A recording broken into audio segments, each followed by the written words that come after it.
बिथांमोना हिसाब होथों जोंबो जोंनिखौ हिसाब होगोन बिथांमोना मोनसेयावनो 10-15 कोटि खुंदोंमोन जों 4-5जों जोङो 2-3 कोटि खरस खालामदों खिनि खामानि मावबाय बे खामानिखौ 17 बोसोराव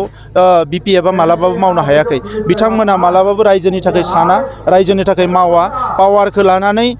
दिनै माने पावारखौ माने बाहायनानै गावबा गावनि थाखायल' बिथांमोना खामानि मावदों दिनै सोरबा लिडारफ्रा दिनै फरेस्ट ओनसोलाव साहा बागान बानायदों सोरबा राबार बागान बानायदों बायदिसिना बिथांमोना गावबा गावनि थाखाय बानायदों नाथाय रायजो राजानि थाखाय बिथांमोना थांनाय 17 बोसोराव जेबो खामानि मावाखै दिनै इउपिपिएलआ मोजां खामानि मावनायखौ नुनानै सुपार 50 जों फरायसाफोरखौ आईएएस खालामनो थाखाय दिल्लीयाव थिनहरदों बिखौ बिसोरो मावनो रोङाखैमोन जोङो फरायसाफोरखौ क'क्राझाराव आईआईटीनि थाखाय कचिं होदों बिखौ बिथांमोना मावनो रोङाखैमोन दिनै जोङो नलेज फेस्टिवल खुंदों बिखौ लानानै बिथांमोना लाजिदों बिथांमोना दैजिं फेस्टिवल खुंदोंमोन आरो दैजिं फेस्टिवलाव मा जादोंमोन बेखौ नोंसोरो बयबो रायजो राजाफोरा इउपिपिएलनि फारसे जि अननाय आरो फोथायनाय बियो बयनिबो गोसोआव दङ आरो बांनायनिफ्राय बांलांगासिनो दङ मानोना 17 बोसोराव बिपिएफनि समाव रायजो राजाफ्रा जोबोद गियै सम बारहोनो गोनां जादोंमोन गावबा गावनि सम्पतिखौ लानानै गावबा गावनि माखासे थासारिफोरखौ लानानै जिउफोरखौ लानानै मानोना बै समनि थासारिया जोबोद गिलु बालुमोन दिनै मोनसे मोजां थासारि फैदों बे थासारिखौ लानानै दिनै रायजो राजाफ्रा मोजां मोनदों बर'आनो जा गुबुन हारियानो जा दा ओंखायनो दिनै लोब बयबो ओंखारबोदों चिरां जिल्ला इउपिपिएलनि जथुम्मायाव आरो रायजो राजाफ्रा फैबाय थानाय समाव इउपिपिएलनि सरकारखौनो गोख्रोङै लाखिनो थाखाय दिनै बयबो समायखिरा लादों थिरांथा लादों मानोना बोसोरनैयाव इउपिपिएलआ मिथिगो आरो नलेज फेस्टिवलाव मा जादों बेखौ बयबो मिथिगो आईएसपीएल फुटबलनि जोङो मेट्च खुंदों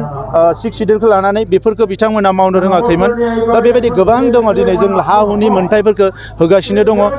थाखा फैसा लायालासिनो साख्रि होगासिनो दङ आरोबाव गाबोन साननैसोनि उनावनो गोबां साख्रि होबावगोन दा बे गासैबो थासारिखौ नुनानै बिथांमोना लाजिदों आरो दिनै लाजिनानै बिथांमोना जानला मानला बखिदों नाथाय जि बिपिएफ बिथांमोननि राजखान्थिया मालाबाबो मोजां जानाय नंला बियो धंसनि फारसे थांगासिनो दङ आरो गावसोरनि दायनि थाखायनो बिपिएफआ धंस जानायनि फारसे थांदों आरो धंस जालांसिगोन विधानसभा आरो लकसभा सोदांनायनि मोनसे खामानि सोलिगासिनो माबायदि जागोन बेवहाय जोङो क'क्राझार लकसभा समष्टिखौ एसटि रिजार्भ जानांगोन होननानै जों दाबि दैखांदों आरो जों फोथायो बियो क'क्राझार लकसभा समष्टिया एसटि रिजार्भ जागोन आरो जोंनियाव जिखिनि लकसभा एमएलए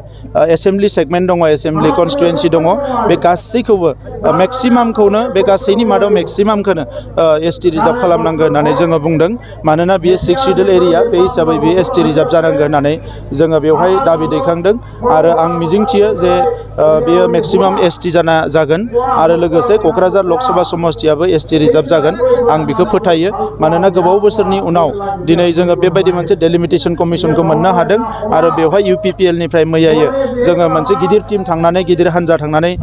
इलेक्सन कमिसनखौ लोगो हमदों आरो फैबाय थानाय समावबो जोङो लोगो हमबाय थागोन आरो जोङो लुबैदों जे जोंनि जिखिनि गासै 14 कनस्टिटुवेन्सि जागोन बेवहाय जाहाथे जोंनि माहारिनि बांसिन देरहानो हानाय बेबायदि मोनसे थासारिया फैयो जों बेखौ नायदों बेयो जोबोद मोनसे गोजोनथाव बाथ्रा जाय बड'फाखौ जोङो दिनै बड'फा होननानै गोबाव सम दिनै फुजिबोदों मानिबोदों जाय बड'फाया बर' हारिखौ बुहुमाव गेरेमसा हारि दानो थाखाय दिनै बेसेबांबा स्ट्रागल खालामनानै मुभमेन्ट खालामनानै दिनै मुलुगाव बड'फाया बर'खौ सिनायजानाय बे लेभेलाव लाबोनो हाबाय दा बे बड'फानि जोनोम सान 31 मार्चखौ आसाम सरकारा फरायसा सान हिसाबै फोसावबाय बिनि थाखाय एबसुआ गोलाव सम दाबि दैखांबोबाय दाबि दैखांसेयावबो थांनाय समाव जायाखैमोन आरो दुखुनांथावा बेसो जे बेवहाय बर'निनो सरकार दङमोन बिपिएफनि 17 बोसोर बिपिएफनि सरकारनि समाव मानो बड'फानि जोनोम सानखौ फरायसा सान बिथांमोना फोसावाखिसै बियो जोबोद दुखुनांथाव बाथ्रा दा दिनै जोंनि सरकार फैनायनि उनाव जोङो आसाम सरकारजों रायलायबाय दुलाराय बर' फरायसा आफादाबो नारसिनबाय लोगोनो थांनाय बोसोराव चिफ मिनिस्टारा क'क्राझाराव फैनानै दतमायाव फैनानै बड'फानि न'आव फैनानै थुलुंगाफुरियाव फैनानै बेखौ फोसावलांबाय आरो फैगौ 31 मार्चआव गाजा गोमजायै सारा आसाम नाङैनो बड'फानि जोनोम सानखौ फालिनाय फालिनाय जागोन आरो जोंबो बेखौ गाजा गोमजायैनो फालिगोन आरो जोंनि बड'फानि सानथौ सानस्रिया अराय सम मुलुगाव थांनानै थाथों आरो बड'फानि जि मोन्थोर थां आरो थांनानै थानो हो बे मोन्थोरजोंनो जों अराय सम दावगालांनो हाथों बड'फानि सोरगोआरि जिउ सोलेरा अराय सम सोरगोआव आलो गोजोनै थाथों जों बेखौ हास्थायो। आथिखालाव जोङो मोनसे बाथ्राखौ गोबाव जानाय खोनानो मोनदों जायनाखि आसामनि ट्राइबेल बर'फोरखौ